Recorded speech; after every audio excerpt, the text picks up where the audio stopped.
বিরোধিতা করে, মাদ্রাসাটা আল্লাহ রাসূলের ঘর,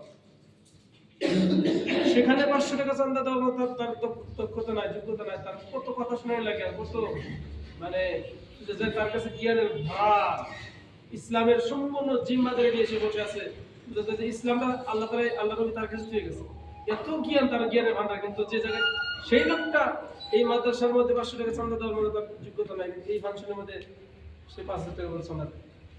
তাহলে আমার আপনার নাকের ডোকায় বসে আমার আপনার টাকা, হালাল টাকা দিয়ে তারা ওখানে তারা ফাংশন করে, কি মেহনত, কি পরিশ্রম, যুবক কোন বুড়া কোন কি কোন, কত ধরনের বুদ্ধি পরামর্শ দিয়ে ফাংশনকে তারা সাকসেস করলো। আর আমরা যে এখানে ভিআইপি মেহমান হই, আমি তো মনে করি ওখানে যে মেহমান হওয়া মানে কি জাহান্নামের মেহমান হওয়া আপনাদের ওখানে। হালাকি নিজেকে মুমিন হিসেবে দাবি করে, আর আল্লাহ নবী বলছেন যে মুমিন তো তারাই, আল্লাহ তাআলা বলছেন যে কাদ আফলাহাল মুমিনুন, মুমিন তারা যারা কি কামিয়াব হাসিল করেছে, আর মুমিন তারাই যারা কি কামিয়াব হাসিল করেছে, তারাই হলো মুমিন। আর মুমিন কারা?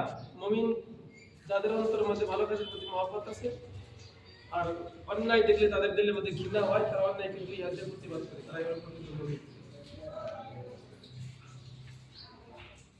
এরকমের অন্যায় কাজগুলি আমাদের সমাজে হয়, আমরা পালন করব সত্যি আমাদের।